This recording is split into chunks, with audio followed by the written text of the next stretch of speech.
আসসালামু আলাইকুম ওয়া রাহমাতুল্লাহি ওয়া বারাকাতুহু। সম্মানিত দর্শক শ্রোতা, কাছে ও দূরের দেশ ও দেশের বাইরে থেকে যারা আমাদের এই অনুষ্ঠানটি দেখছেন, সকলকে ধন্যবাদ জানিয়ে শুরু করছি আজকের অনুষ্ঠান। সম্মানিত দর্শক শ্রোতা, অত্যন্ত গুরুত্বপূর্ণ একটি মাসআলা নিয়ে আমি আপনাদের সামনে উপস্থিত হয়েছি। আর সেটি হলো যে ভুলটি আমাদের মধ্যে অনেক বেশি পরিমাণ লক্ষ্য করা যায়। সেটি হলো, আমরা যখন নামাজে আসি, ইমাম সাহেব নামাজরত অবস্থায় থাকাকালীন আমরা যখন এসে দেখি যে নামাজ প্রথম রাকাত চলে যাওয়ার মতো, তখন আমরা অনেকেই খুব দ্রুততার সাথে তাড়াহুড়া করে আমরা দৌড়াদৌড়ির মধ্য দিয়ে এসে রাকাতে শরিক হই। সম্মানিত দর্শক শ্রোতা, এই কাজটি কোনোভাবেই করা ঠিক নয়।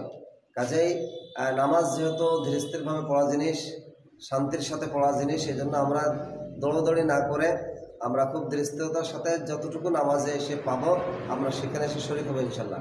তো সম্মানিত দর্শক শ্রোতা, যে বিষয়টি আমি বলতে চাচ্ছি সেটি হলো, ইমাম সাহেব যখন রুকুতে চলে যান আর এমন অবস্থায় আপনি আসলেন, আসার পরে যখন আপনি নামাজে শরীক হবেন, তখন আমরা ভাবতে পারি না যে আসলে এখন আমার করণীয়টা কি।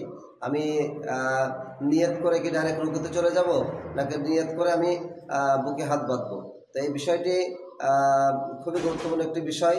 তো সম্মানিত দর্শক শ্রোতা, আপনার করণীয় এটি হবে, আপনি যখন এসে দেখলেন যে ইমাম সাহেব রুকুর মধ্যে আছে, তখন আপনি এসে সর্বপ্রথম তাকবীরে তাহরিমা আল্লাহু আকবার বলতে হবে। এরপরে যদি সময় পাওয়া যায় দ্বিতীয় তাকবীর বলে রুকুতে যেতে হবে। তো সম্মানিত দর্শক শ্রোতা, আমরা এই দ্বিধাদ্বন্দ্বের মধ্যে পড়ে যাই যে তাকবীর আমরা অনেকেই বলি, অনেকে না বলে আমরা শুধুমাত্র হাত উঁচু করে আমরা রুকুতে চলে যাই। তো রুকুতে যখন আমরা যাব, দ্বিতীয় তাকবীর বলা কিন্তু আপনার না বললেও কোনো সমস্যা নাই। প্রথম তাকবীর, তাকবীরে তাহরিমা, এটি বলা কিন্তু ফরজ। ফরজ যদি আদায় না হয় নামাজ কিন্তু নষ্ট হয়ে যাবে।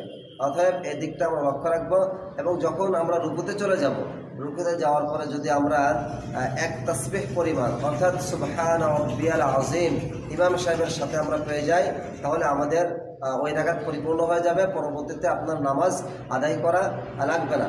সম্মানিত দর্শক শ্রোতা, এইভাবে যদি আমরা নামাজটি আদায় করি তাহলে আমাদের নামাজ পরিপূর্ণ হয়ে যাবে।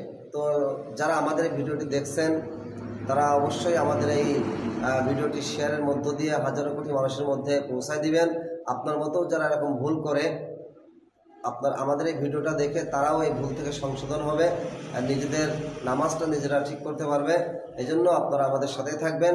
পরবর্তীতে আমি আপনাদেরকে দেখাবো এক রাকাত নামাজ ছুটে গেলে কিভাবে আদায় করতে হয়, 2 রাকাত নামাজ ছুটে গেলে কিভাবে আদায় করতে হয়, বা 3 রাকাত অথবা 4 রাকাত নামাজ ছুটে গেলে কিভাবে নামাজটি আদায় করতে হয়। এই বিষয়গুলি আমি আপনাদের সামনে তুলে ধরবো।